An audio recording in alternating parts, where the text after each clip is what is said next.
श्रीगणेशाय नमः। अथ श्री पंचमुख हनुमत् हृदय स्तोत्र। श्री सीतारामचन्द्राभ्यां नमः। ओम अस्य श्री पंचवक्त्र हनुमत् हृदय स्तोत्र मंत्रस्य भगवान् श्रीरामचन्द्र ऋषिः अनुष्टुप् छन्दः। श्री पंचवक्त्र हनुमान् देवता ओम बीजं रुद्रमूर्तये इति शक्तिः स्वाहा कीलकम्। श्री पंचवक्त्र हनुमद्देवता प्रसाद सिद्ध्यर्थे जपे विनियोगः। ओम राम अंजनासुताय अंगुष्ठाभ्यां नमः। ओम ह्रीं रुद्रमूर्तये तर्जनीभ्यां नमः। ओम ह्रूं वायुपुत्राय मध्यमाभ्यां नमः। ओम ह्रीं अग्निगर्भाय अनामिकाभ्यां नमः। ओम ह्रौं रामदूताय कनिष्ठिकाभ्यां नमः। ओम ह्रः पंचवक्त्र हनुमते करतलकरपृष्ठाभ्यां नमः। ओम ह्रां अंजनासुताय हृदयाय नमः। ओम ह्रीं रुद्रमूर्तये शिरसे स्वाहा। ओम ह्रूं वायुपुत्राय शिखायै वषट्। ओम ह्रीं अग्निगर्भाय कवचाय हुं। ओम ह्रौं रामदूताय नेत्रत्रयाय वषट्। ओम ह्रः पंचवक्त्र हनुमते अस्त्राय फट्। ओम भूर्भुवः स्वरोमिति दिग्बन्धः। ध्यानम् ध्यायेद्बालदिवाकरद्युतिनिभं देवारिदर्पापहं देवेन्द्रप्रमुखैः प्रशस्तयशसं देदीप्यमानं ऋचा सुग्रीवादिसमस्तवानरयुतं सुव्यक्ततत्त्वप्रियं संरक्तारुणलोचनं पवनजं पीताम्बरालङ्कृतम्। ओम नमो वायुपुत्राय पंचवक्त्राय ते नमः। नमोस्तु दीर्घबालाय राक्षसान्तकराय च वज्रदेह नमस्तुभ्यं शताननमदापः सीतासन्तोषकर्ण नमो राघव किङ्कर सृष्टिप्रवर्तक नमो महास्थित नमो नमः।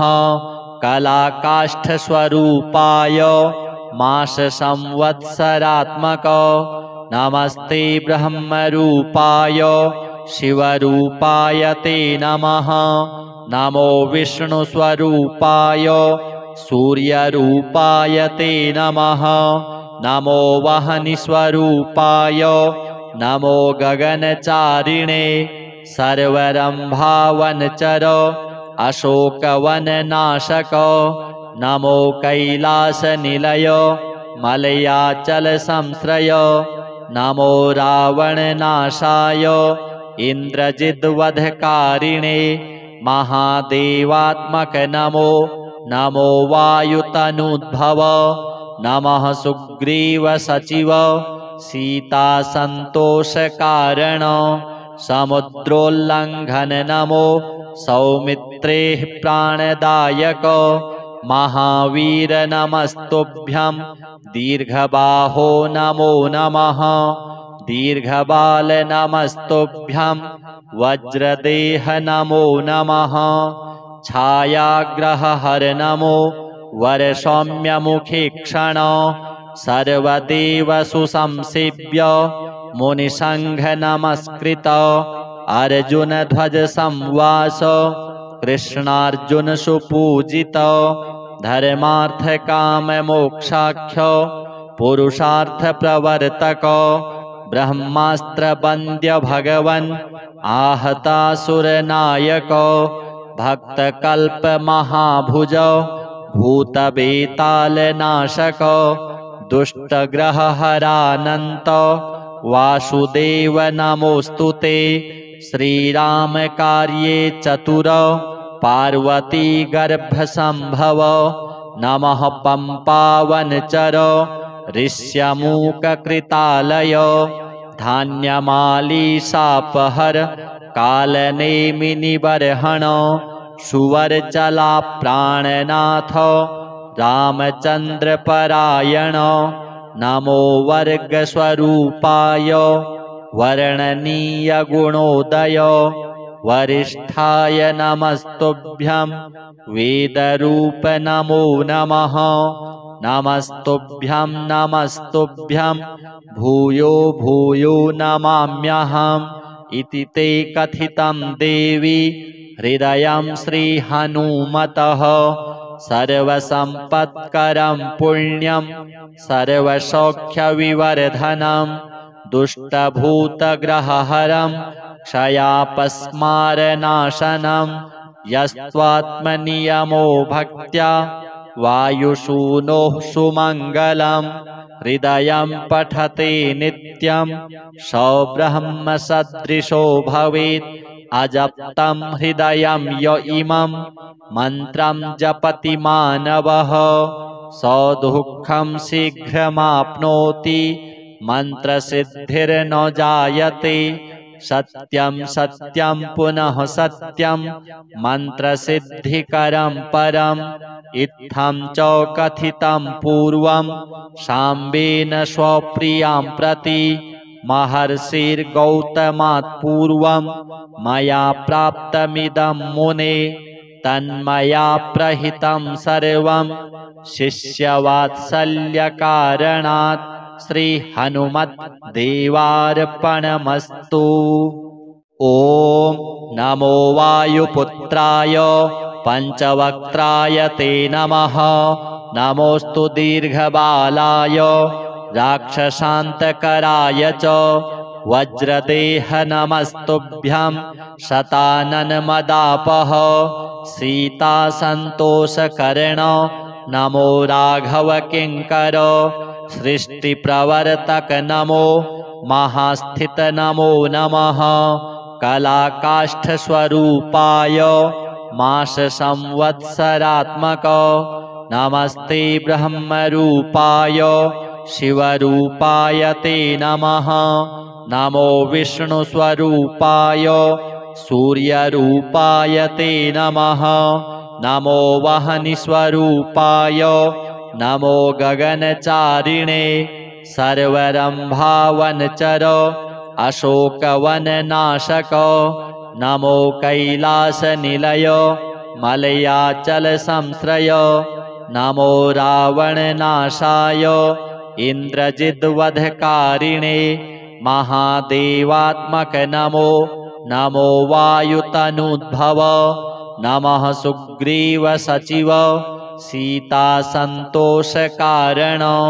समुद्रोल्लङ्घन नमो सौमित्रेः प्राणदायक महावीर नमस्तुभ्यं दीर्घबाहो नमो नमः दीर्घबाल नमस्तुभ्यं वज्रदेह नमो नमः छायाग्रहहर नमो वरसौम्यमुखीक्षण सर्वदेवसु संसेव्य मुनिसङ्घ नमस्कृत अर्जुनध्वज संवास कृष्णार्जुन सुपूजित धर्मार्थ काम मोक्षाख्य पुरुषार्थ प्रवर्तक ब्रह्मास्त्र वन्द्य भगवन् आहतासुरनायक भक्तकल्प महाभुज भूतबेतालनाशक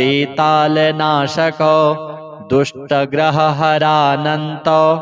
वासुदेव नमोऽस्तुते श्रीराम कार्ये चतुर पार्वती गर्भसंभव नमः पंपावनचर ऋष्यमूककृतालय धान्यमालीशापहर कालनेमिनिबर्हण सुवर्चला प्राणनाथ रामचन्द्रपरायण नमो वर्गस्वरूपाय वर्णनीयगुणोदय वरिष्ठाय नमस्तुभ्यं वेदरूप नमो नमः नमस्तुभ्यं नमस्तुभ्यं भूयो भूयो नमाम्यहम् इति ते कथितं देवी हृदयं श्रीहनुमतः सर्वसम्पत्करं पुण्यं सर्वसौख्यविवर्धनं दुष्टभूतग्रहहरं क्षयापस्मारनाशनं यस्त्वात्मनियमो भक्त्या वायुसूनोः सुमङ्गलं हृदयं पठते नित्यं सौब्रह्मसदृशो भवेत् अजप्तं हृदयं य इमं मन्त्रं जपति मानवः सौदुःखं शीघ्रमाप्नोति मन्त्रसिद्धिर्न जायते सत्यं सत्यं पुनः सत्यं मन्त्रसिद्धिकरं परम् इत्थं च कथितं पूर्वं शाम्बेन स्वप्रियां प्रति महर्षिर्गौतमात् पूर्वं मया प्राप्तमिदं मुने तन्मया प्रहितं सर्वं शिष्यवात्सल्यकारणात् श्रीहनुमद्देवार्पणमस्तु। ॐ नमो वायुपुत्राय पञ्चवक्त्राय ते नमः। नमोऽस्तु दीर्घबालाय राक्षसान्तकराय च वज्रदेह नमस्तुभ्यं शताननमदापः सीतासन्तोषकर्ण नमो राघव किङ्कर सृष्टिप्रवर्तक नमो महास्थित नमो नमः कलाकाष्ठस्वरूपाय माससंवत्सरात्मक नमस्ते ब्रह्मरूपाय शिवरूपाय ते नमः। नमो विष्णुस्वरूपाय सूर्यरूपाय ते नमः।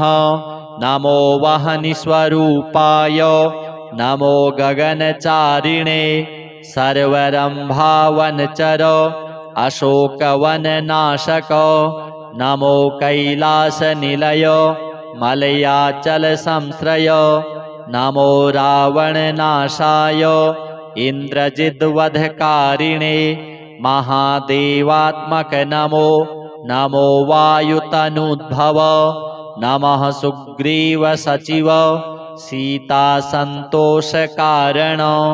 समुद्रोल्लङ्घन नमो सौमित्रेः प्राणदायक महावीर नमस्तुभ्यं दीर्घबाहो नमो नमः। दीर्घबाल नमस्तुभ्यं वज्रदेह नमो नमः। छायाग्रहहर नमो वरसौम्यमुखीक्षण सर्वदेवसु संसेव्य मुनिसङ्घ नमस्कृत अर्जुनध्वज संवास कृष्णार्जुन सुपूजित धर्मार्थकाममोक्षाख्य पुरुषार्थ प्रवर्तक ब्रह्मास्त्रवन्द्य भगवन् आहतासुरनायक भक्तकल्प महाभुज भूतबेतालनाशक दुष्टग्रहहरानन्त वासुदेव नमोऽस्तु ते। श्रीराम कार्ये चतुर पार्वती गर्भसंभव नमः पम्पावनचर ऋष्यमूककृतालय धान्यमालीशापहर कालनेमिनिबर्हण सुवर्चलाप्राणनाथ रामचन्द्रपरायण नमो वर्गस्वरूपाय वर्णनीयगुणोदय वरिष्ठाय नमस्तुभ्यं वेदरूप नमो नमः। नमस्तुभ्यं नमस्तुभ्यं भूयो भूयो नमाम्यहम् इति ते कथितं देवी हृदयं श्रीहनुमतः सर्वसम्पत्करं पुण्यं सर्वसौख्यविवर्धनं दुष्टभूतग्रहहरं क्षयापस्मारनाशनं यस्त्वात्मनियमो भक्त्या वायुसूनोः सुमङ्गलं हृदयं पठते नित्यं स ब्रह्मसदृशो भवेत् अजप्तं हृदयं य इमं मन्त्रं जपति मानवः स दुःखं शीघ्रमाप्नोति मन्त्रसिद्धिर्न जायते सत्यं सत्यं पुनः सत्यं मन्त्रसिद्धिकरं परम् इत्थं च कथितं पूर्वं शाम्बेन स्वप्रियां प्रति महर्षिर्गौतमात् पूर्वं मया प्राप्तमिदं मुने तन्मया प्रहितं सर्वं शिष्यवात्सल्यकारणात् श्रीहनुमद्देवार्पणमस्तु। ॐ नमो वायुपुत्राय पञ्चवक्त्राय ते नमः। नमोऽस्तु दीर्घबालाय राक्षसान्तकराय च वज्रदेह नमस्तुभ्यं शताननमदापः सीतासन्तोषकर्ण नमो राघव किङ्कर सृष्टिप्रवर्तक नमो महास्थित नमो नमः कलाकाष्ठस्वरूपाय माससंवत्सरात्मक नमस्ते ब्रह्मरूपाय शिवरूपाय ते नमः। नमो विष्णुस्वरूपाय सूर्यरूपाय ते नमः।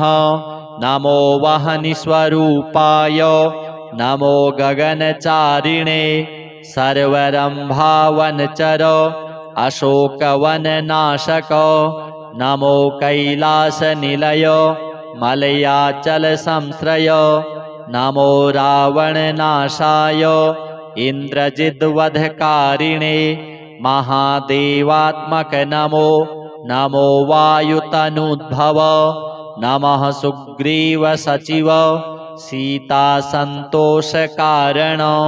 समुद्रोल्लङ्घन नमो सौमित्रेः प्राणदायक महावीर नमस्तुभ्यं दीर्घबाहो नमो नमः दीर्घबाल नमस्तुभ्यं वज्रदेह नमो नमः छायाग्रहहर नमो वरसौम्यमुखीक्षण सर्वदेवसु संसेव्य मुनिसङ्घ नमस्कृत अर्जुनध्वज संवास कृष्णार्जुन सुपूजित धर्मार्थ काम मोक्षाख्य पुरुषार्थ प्रवर्तक ब्रह्मास्त्र वन्द्य भगवन् आहतासुरनायक भक्तकल्प महाभुज भूतबेतालनाशक दुष्टग्रहहरानन्त वासुदेव नमोऽस्तुते श्रीराम कार्ये चतुर पार्वती गर्भसंभव नमः पम्पावनचर ऋष्यमूककृतालय धान्यमाली सापहर कालनेमिनिबर्हण सुवर्चला प्राणनाथ रामचन्द्रपरायण नमो वर्गस्वरूपाय वर्णनीय गुणोदय वरिष्ठाय नमस्तुभ्यं वेदरूप नमो नमः नमस्तुभ्यं नमस्तुभ्यं भूयो भूयो नमाम्यहम् इति ते कथितं देवी हृदयं श्रीहनुमतः सर्वसम्पत्करं पुण्यं सर्वसौख्यविवर्धनं दुष्टभूतग्रहहरं क्षयापस्मारनाशनं यस्त्वात्मनियमो भक्त्या वायुसूनोः सुमङ्गलं हृदयं पठते नित्यं स ब्रह्मसदृशो भवेत् अजप्तं हृदयं य इमं मन्त्रं जपति मानवः स दुःखं शीघ्रमाप्नोति मन्त्रसिद्धिर्न जायते सत्यं सत्यं पुनः सत्यं मन्त्रसिद्धिकरं परम् इत्थं च कथितं पूर्वं शाम्बेन स्वप्रियां प्रति महर्षिर्गौतमात् पूर्वं मया प्राप्तमिदं मुने तन्मया प्रहितं सर्वं शिष्यवात्सल्यकारणात् श्रीहनुमद्देवार्पणमस्तु। ॐ नमो वायुपुत्राय पञ्चवक्त्राय ते नमः। नमोऽस्तु दीर्घबालाय राक्षसान्तकराय च वज्रदेह नमस्तुभ्यं शताननमदापः सीतासन्तोषकर्ण नमो राघव किङ्कर सृष्टिप्रवर्तक नमो महास्थित नमो नमः कलाकाष्ठस्वरूपाय माससंवत्सरात्मक नमस्ते ब्रह्मरूपाय शिवरूपाय ते नमः। नमो विष्णुस्वरूपाय सूर्यरूपाय ते नमः। नमो वह्निस्वरूपाय नमो गगनचारिणे सर्वरम्भावनचर अशोकवननाशक नमो कैलासनिलय मलयाचलसंश्रय नमो रावणनाशाय इन्द्रजिद्वधकारिणे महादेवात्मक नमो नमो वायुतनुद्भव नमः सुग्रीवसचिव सीतासन्तोषकारण समुद्रोल्लङ्घन नमो सौमित्रेः प्राणदायक महावीर नमस्तुभ्यं दीर्घबाहो नमो नमः। दीर्घबाल नमस्तुभ्यं वज्रदेह नमो नमः।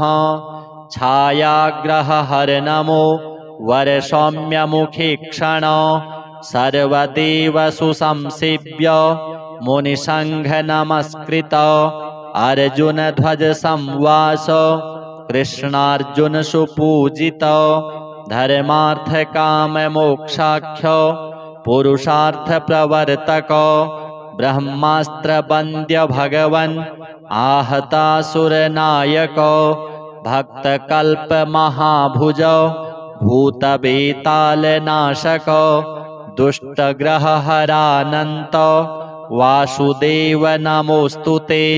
श्रीराम कार्ये चतुर पार्वती गर्भसंभव नमः पम्पावनचर ऋष्यमूककृतालय धान्यमाली सापहर कालनेमिनिबर्हण सुवर्चला प्राणनाथ रामचन्द्रपरायण नमो वर्गस्वरूपाय वर्णनीय गुणोदय वरिष्ठाय नमस्तुभ्यं वेदरूप नमो नमः।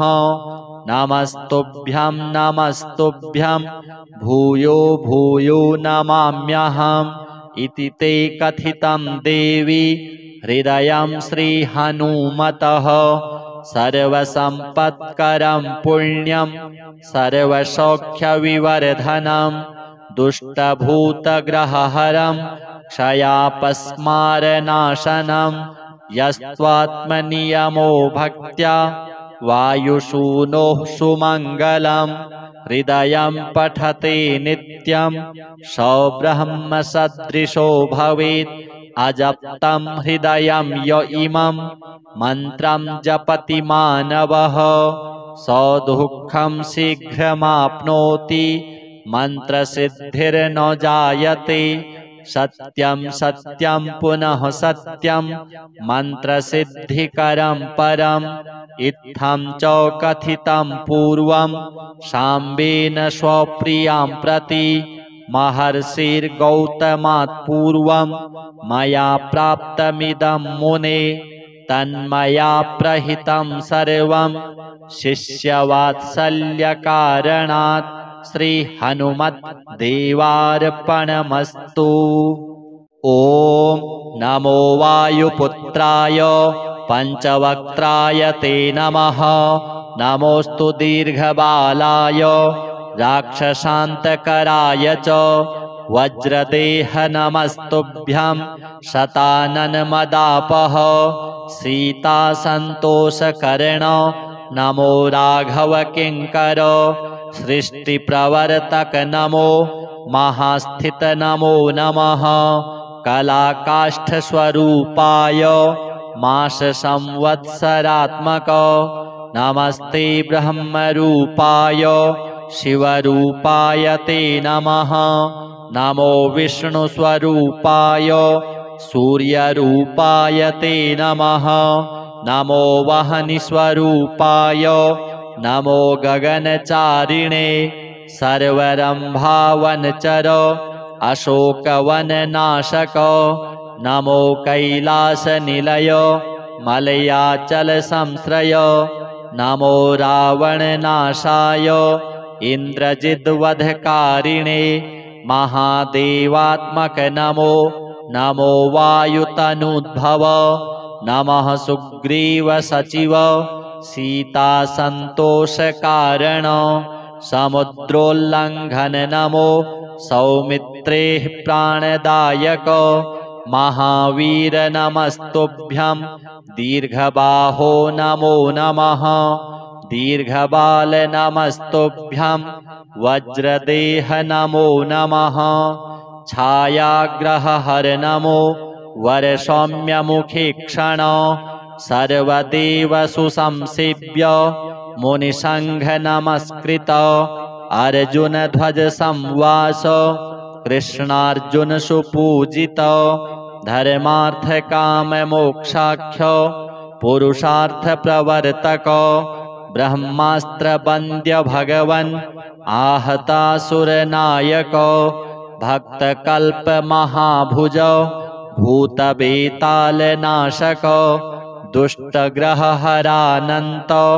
वासुदेव नमोऽस्तुते श्रीराम कार्ये चतुर पार्वती गर्भसंभव नमः पम्पावनचर ऋष्यमूककृतालय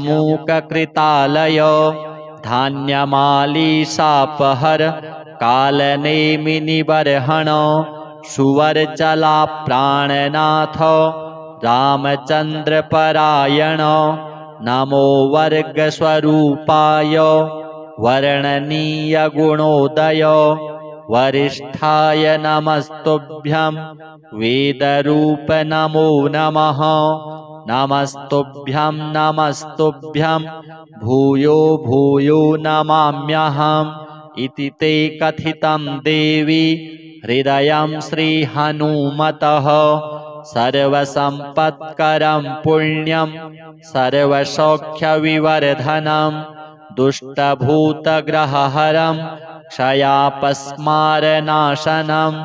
यस्त्वात्मनियमो भक्त्या वायुसूनोः सुमङ्गलं हृदयं पठते नित्यं सौब्रह्मसदृशो भवेत् अजप्तं हृदयं य इमं मन्त्रं जपति मानवः सौदुःखं शीघ्रमाप्नोति मन्त्रसिद्धिर्न जायते सत्यं सत्यं पुनः सत्यं मन्त्रसिद्धिकरं परम् इत्थं च कथितं पूर्वं शाम्बेन स्वप्रियां प्रति महर्षिर्गौतमात् पूर्वं मया प्राप्तमिदं मुने तन्मया प्रहितं सर्वं शिष्यवात्सल्यकारणात् श्रीहनुमद्देवार्पणमस्तु।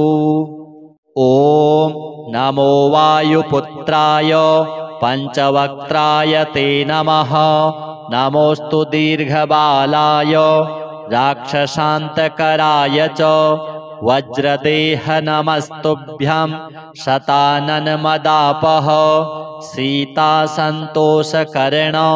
नमो राघव किङ्कर सृष्टिप्रवर्तक नमो महास्थित नमो नमः कलाकाष्ठस्वरूपाय माससंवत्सरात्मक नमस्ते ब्रह्मरूपाय शिवरूपाय ते नमः। नमो विष्णुस्वरूपाय सूर्यरूपाय ते नमः। नमो वह्निस्वरूपाय नमो गगनचारिणे सर्वरम्भावनचर अशोकवननाशक। नमो कैलासनिलय मलयाचलसंश्रय।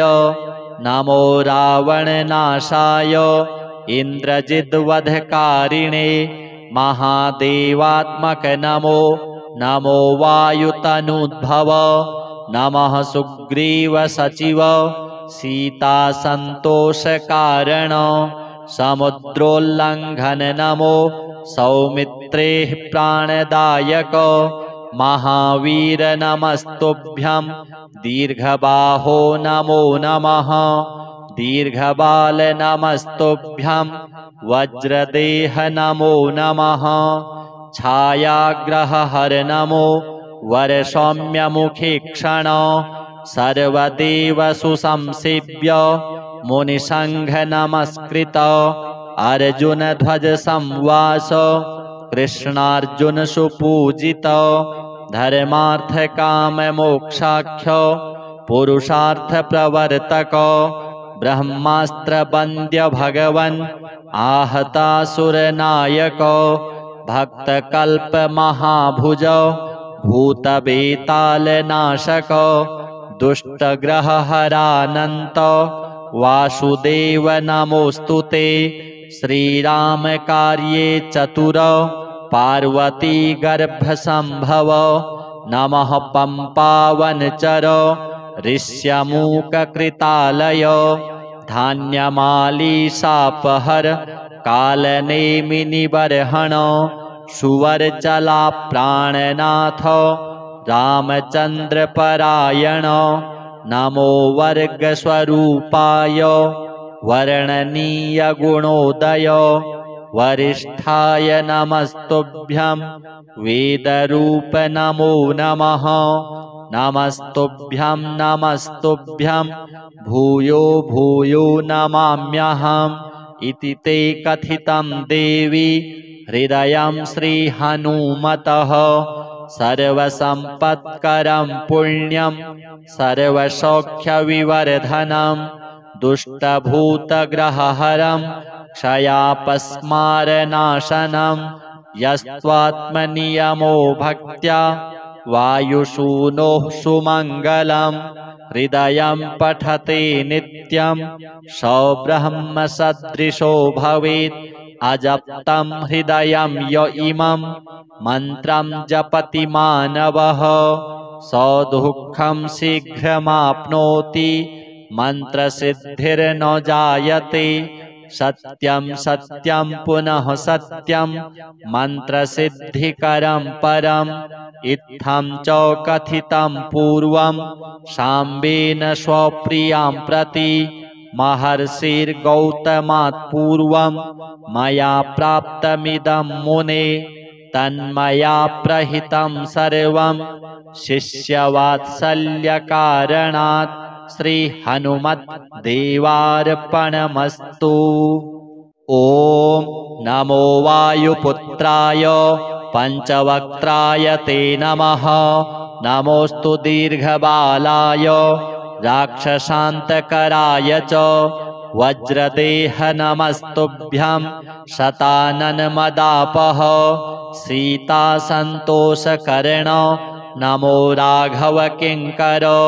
सृष्टिप्रवर्तक नमो महास्थित नमो नमः। कलाकाष्ठस्वरूपाय माससंवत्सरात्मक।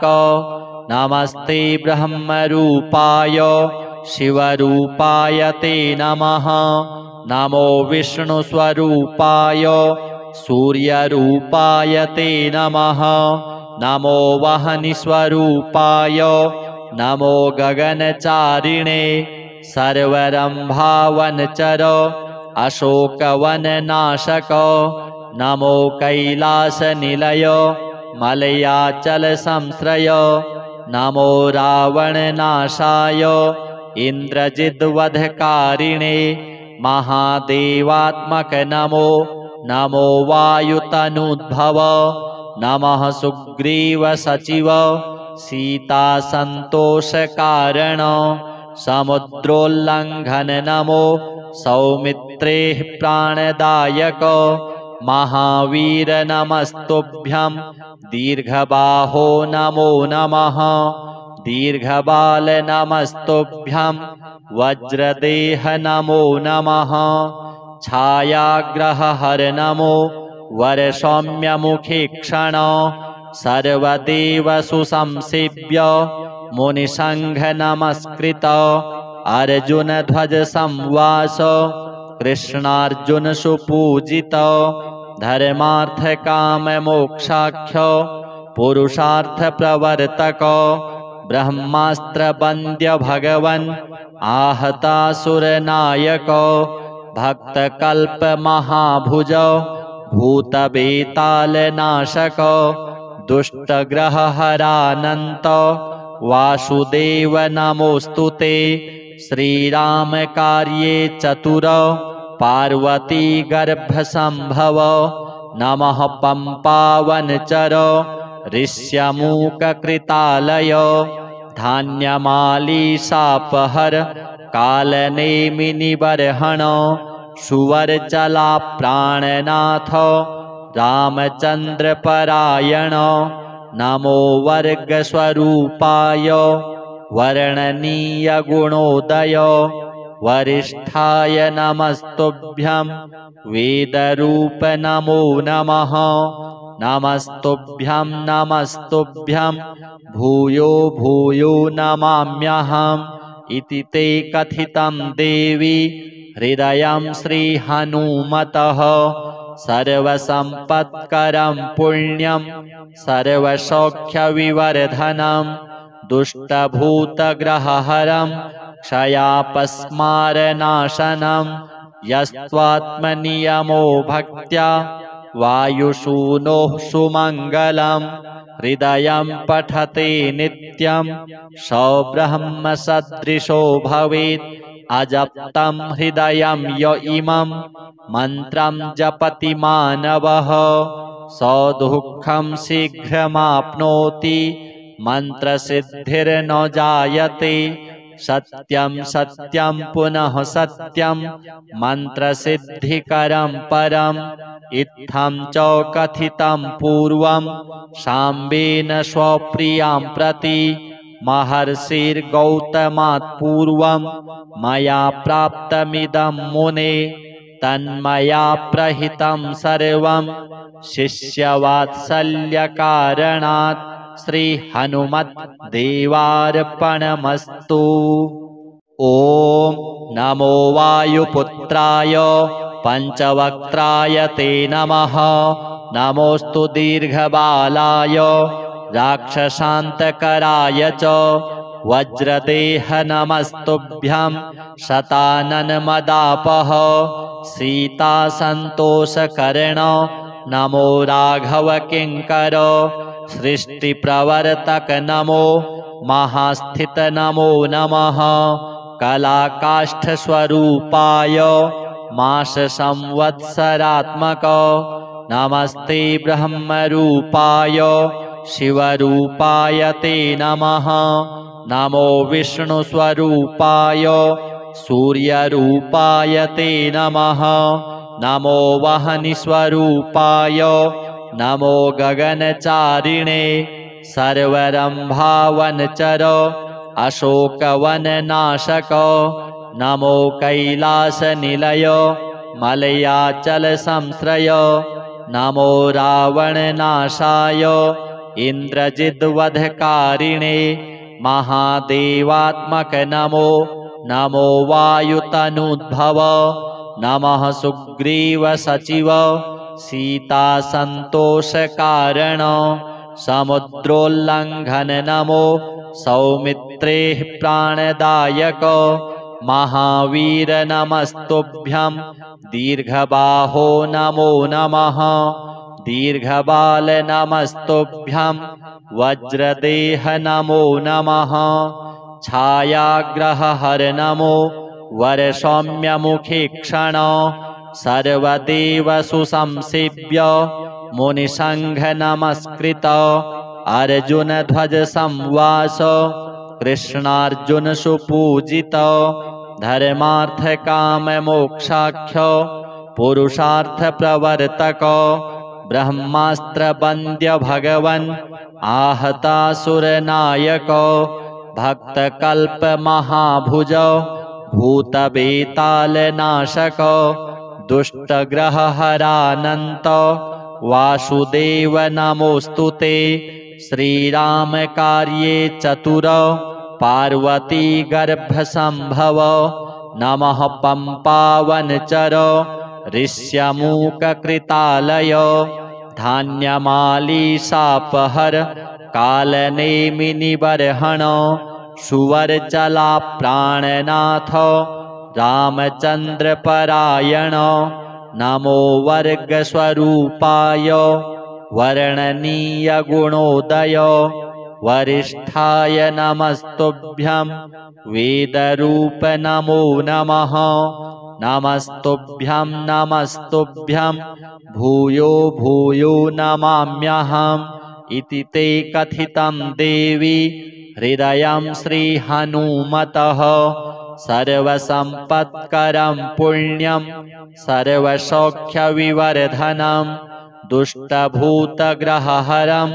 क्षयापस्मारनाशनं यस्त्वात्मनियमो भक्त्या वायुसूनोः सुमङ्गलं हृदयं पठते नित्यं सौब्रह्मसदृशो भवेत् अजप्तं हृदयं य इमं मन्त्रं जपति मानवः सौदुःखं शीघ्रमाप्नोति मन्त्रसिद्धिर्न जायते सत्यं सत्यं पुनः सत्यं मन्त्रसिद्धिकरं परम् इत्थं च कथितं पूर्वं शाम्बेन स्वप्रियां प्रति महर्षिर्गौतमात् पूर्वं मया प्राप्तमिदं मुने तन्मया प्रहितं सर्वं शिष्यवात्सल्यकारणात् श्रीहनुमद्देवार्पणमस्तु।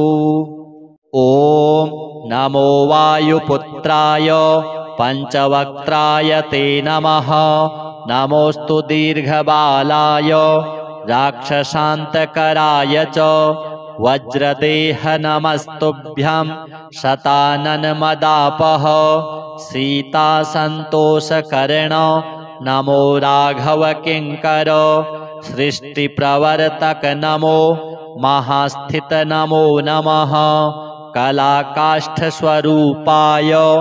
माससंवत्सरात्मक नमस्ते ब्रह्मरूपाय शिवरूपाय ते नमः नमो विष्णुस्वरूपाय सूर्यरूपाय ते नमः नमो वह्निस्वरूपाय नमो गगनचारिणे सर्वरम्भावनचर अशोकवननाशक नमो कैलासनिलय मलयाचलसंश्रय नमो रावणनाशाय इन्द्रजिद्वधकारिणे महादेवात्मक नमो नमो वायुतनुद्भव नमः सुग्रीवसचिव सीतासन्तोषकारण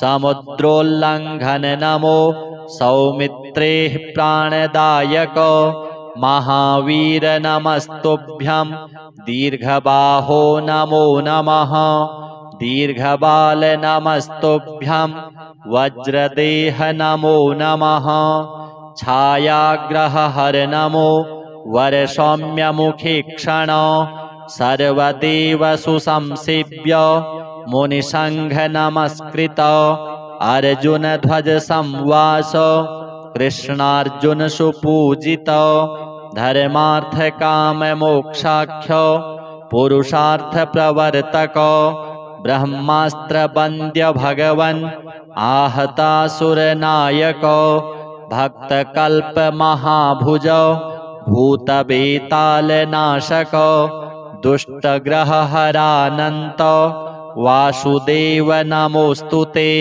श्रीरामकार्ये चतुर पार्वती गर्भसम्भव नमः पम्पावनचर ऋष्यमूककृतालय धान्यमालीशापहर कालनेमिनिबर्हण सुवर्चला प्राणनाथ रामचन्द्रपरायण नमो वर्गस्वरूपाय वर्णनीयगुणोदय वरिष्ठाय नमस्तुभ्यं वेदरूप नमो नमः नमस्तुभ्यं नमस्तुभ्यं भूयो भूयो नमाम्यहम् इति ते कथितं देवी हृदयं श्रीहनुमतः सर्वसम्पत्करं पुण्यं सर्वसौख्यविवर्धनं दुष्टभूतग्रहहरं क्षयापस्मारनाशनं यस्त्वात्मनियमो भक्त्या वायुसूनोः सुमङ्गलं हृदयं पठते नित्यं सौब्रह्मसदृशो भवेत् अजप्तं हृदयं य इमं मन्त्रं जपति मानवः सौदुःखं शीघ्रमाप्नोति मन्त्रसिद्धिर्न जायते सत्यं सत्यं पुनः सत्यं मन्त्रसिद्धिकरं परम् इत्थं च कथितं पूर्वं शाम्बेन स्वप्रियां प्रति महर्षिर्गौतमात् पूर्वं मया प्राप्तमिदं मुने तन्मया प्रहितं सर्वं शिष्यवात्सल्यकारणात् श्रीहनुमद्देवार्पणमस्तु। ॐ नमो वायुपुत्राय पञ्चवक्त्राय ते नमः नमोऽस्तु दीर्घबालाय राक्षसान्तकराय च वज्रदेह नमस्तुभ्यं शताननमदापः सीतासन्तोषकर्ण नमो राघव किङ्कर सृष्टिप्रवर्तक नमो महास्थित नमो नमः कलाकाष्ठस्वरूपाय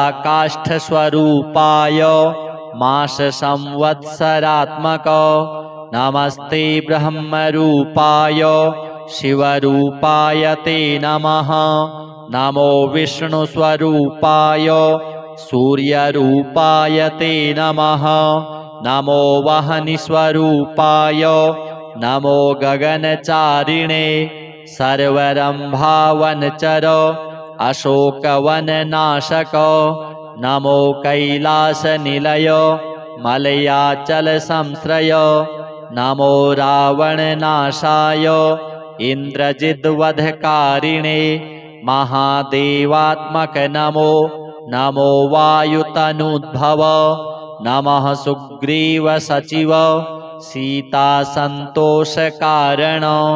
समुद्रोल्लङ्घन नमो सौमित्रेः प्राणदायक महावीर नमस्तुभ्यं दीर्घबाहो नमो नमः दीर्घबाल नमस्तुभ्यं वज्रदेह नमो नमः छायाग्रहहर नमो वरसौम्यमुखीक्षण सर्वदेवसु संसेव्य मुनिसङ्घ नमस्कृत अर्जुनध्वज संवास कृष्णार्जुन सुपूजित धर्मार्थकाममोक्षाख्य पुरुषार्थ प्रवर्तक ब्रह्मास्त्रवन्द्य भगवन् आहतासुरनायक भक्तकल्पमहाभुज भूतवेतालनाशक